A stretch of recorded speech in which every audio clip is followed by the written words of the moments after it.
Benbassa, bonjour, bienvenue. Bonjour. Avant de parler des Verts, on va parler un peu de la Grèce quand même. Une délégation de l'aile gauche du Parti socialiste est partie ou est sur le point de partir en Grèce pour exprimer son soutien à Alexis Tsipras. Ça vous dirait de les accompagner ? Oh, ils ne me l'ont pas demandé, mais s'ils me l'avaient demandé, je l'aurais fait. Oui, moi, je tiens à l'Europe par mon histoire personnelle et par mon histoire culturelle. J'appartiens à l'Europe. Pour moi, c'est un symbole très, très fort, l'Europe.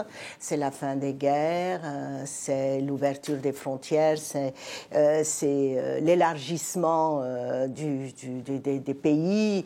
Et j'ai cru que ce serait la fin du nationalisme, mais je me suis trompée. Néanmoins, ce qui arrive en Grèce m'interpelle parce que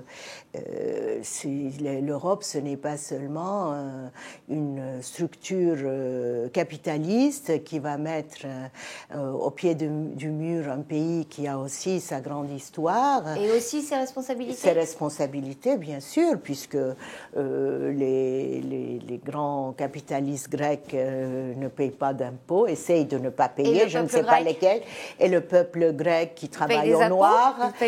Voilà. Donc, pour dire les choses. En oui, fait, oui, entre la position intransigeante d'Angela Merkel, qui ne veut plus rien entendre avant le référendum organisé en Grèce dimanche, et celle de François Hollande qui dit non, continuons à discuter, il faut un accord à tout prix, quelle est votre position à vous ? Moi, je suis une optimiste, donc européenne. Je me dis que probablement le peuple grec prendra ses responsabilités cette fois-ci, mais les bonnes responsabilités pour voter non. Et le non, c'est bien sûr contre les propositions des créanciers, et que l'Europe, c'est sûr et certain que l'Europe va négocier au lendemain du référendum. Non, mais négocier, ça veut dire donner l'argent sans réclamer de réforme en contrepartie ? Non, je crois que ça va être un étalement de la dette. Et je ne crois pas que Syriza acceptera toutes les restrictions. Peut-être. Pour l'instant, il n'en accepte aucune. Aucune, mais vous savez, tous, nous sommes rentrés en politique en disant que nous n'accepterions aucune négociation. Et puis les négociations se font en cours de route. Et je crois que de chaque côté, il y aura des négociations. La Grèce a besoin de l'Europe et nous avons besoin de la Grèce. La sortie de l'euro de la Grèce serait un vrai problème économique également pour l'Europe. Et pour nous, la France ? Pour nous aussi, bien sûr. C'est pas ce qu'a dit le président de la République. Ah oui, mais moi, vous savez, je ne suis pas dans la tête du président de la République. Le président de la République, peut-être, à mon modeste avis, c'est pas à moi de lui donner, de lui faire des suggestions, il ne devait pas aller faire son voyage en Bénin, etc., et être plutôt à Paris pendant ces jours critiques pour essayer de faire avancer la question et aider aussi l'Europe grâce à sa concertation avec les autres pays européens. Il manque à son devoir, là. Je n'ai pas dit ça, mais moi, à sa place, c'est ce que j'aurais fait, parce qu'au Bénin, il n'y a rien de dramatique, il n'y a eu rien de dramatique. En tout cas, pas d'urgence. Pas d'urgence, puisqu'ils ont un nouveau Premier ministre issu... franco-béninois d'ailleurs. Oui. On va revenir en France. Voilà. On va parler des régionales. En Ile-de-France, dans votre département, le Val-de-Marne, un proche de Corinne Lepage, du mouvement CAP 21, a passé un accord avec votre parti, EELV. Donc ce proche de Lepage est tête de liste dans le Val-de-Marne pour les régionales en Ile-de-France. Et l'une des conditions importantes de l'accord, c'était que le Front de gauche n'y soit pas associé. C'est un accord qui vous convient ? Écoutez, je ne me présente pas au régional, donc je ne suis pas concernée directement. Alors, moi, je trouve que pour les régionales... Est-ce que les Verts et le Front de gauche, Jean-Luc Mélenchon et le Parti communiste, doivent essayer de faire des choses ensemble ?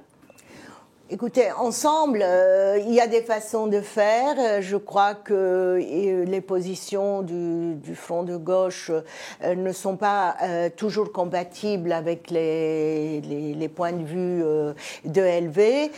Il y a eu cette histoire d'Allemagne, de son livre, qui est un peu quand même xénophobe. On parle du livre de Jean-Luc Mélenchon. Jean-Luc Mélenchon, qui a provoqué, pas la rupture, mais l'éloignement. Je crois qu'aujourd'hui, on peut faire ponctuellement passer des accords. Les régionales, c'est important dans le climat actuel avec le FN qui avance de plus en plus et qui va probablement gagner quelques régions, au moins une. C'est-à-dire que vous donnez Marine Le Pen gagnante dans le Nord, peut-être, oui.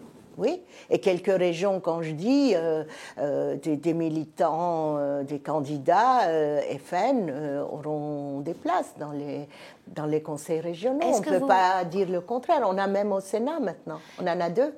Oui. Est-ce que vous pensez que le climat, les attentats commis par des djihadistes, des fondamentalistes islamiques provoque une hausse du Front National, participe à la montée du Front National? Il y a c'est vrai, votre question est très bonne, puisque tout le monde on devrait se poser la question, et certains probablement se la posent, la preuve, c'est que les gens confondent immigrés, demandeurs d'asile, terroristes, qui sont français, nés français, tout au moins, islam,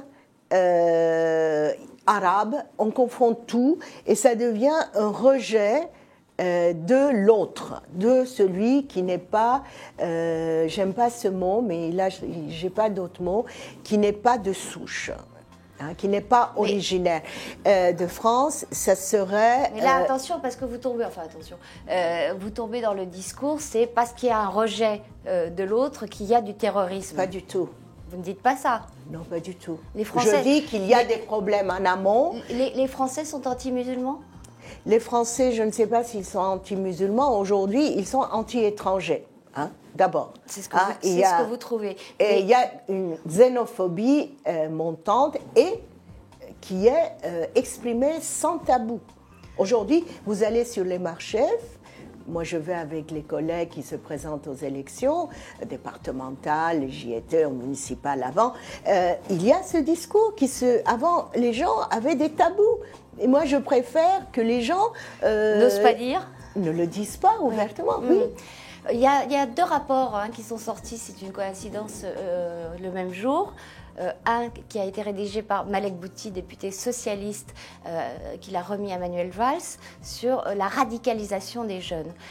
Et lui est très alarmiste, ou très inquiet plutôt, et il dit que la radicalisation islamique est un phénomène de fond en France. Et puis en même temps, vous avez Jean-Louis Bianco, président de l'Observatoire de la laïcité, qui fait son rapport annuel et qui, comme l'année dernière, trouve qu'il n'y a pas de problème de laïcité et s'étonne de l'intolérance montante aux signes religieux. Il redoute ce qu'il appelle une laïcité fourre-tout et il ne veut pas d'une société où les individus seraient obligés à la neutralité. Ce sont 2 visions qui s'affrontent.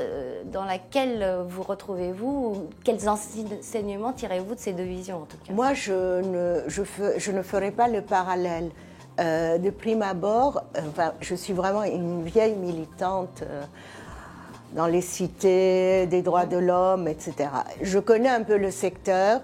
Je dirais qu'il y a une montée, pas islamique, mais islamiste, radicaliste.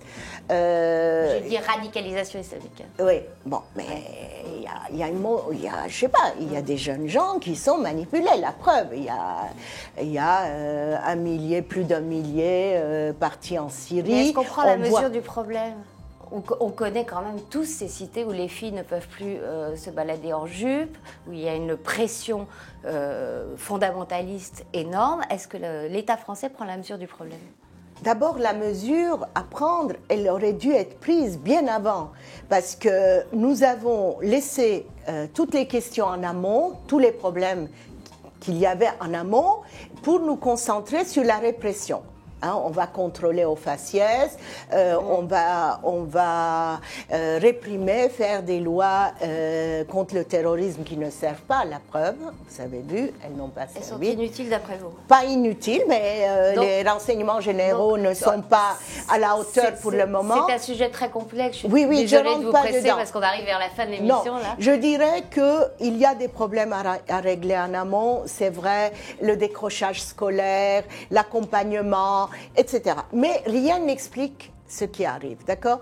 En revanche, je dirais que M. Bianco, lorsqu'il parle de la laïcité, il parle de la laïcité de 1905, une laïcité qui respecte les cultes. Je suis pour cette laïcité et je ne suis pas pour qu'on fasse de la laïcité une religion. Ce n'est pas une religion.